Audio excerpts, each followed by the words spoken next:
Roblox Story! Greetings! Ako nga pala si Sen Mateo M. Palagod, isang Pilipino. Welcome kayo sa vlog ko. Click the like button and subscribe on my channel and click the notification so you are always updated.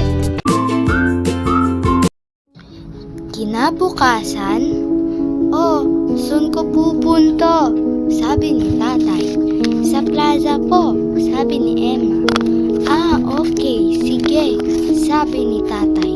Nagpunta si Emma sa plaza. Alam mo, chinat kasi ni Emma si James na kita-kits sila sa plaza.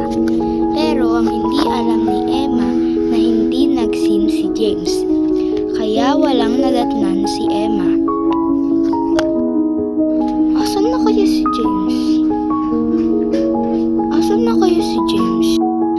Emma! Sabi ni James. Nag-blush si Emma. Okay, sabi ni Emma. Nagkatuluyan sila at nasa healthy na relationship.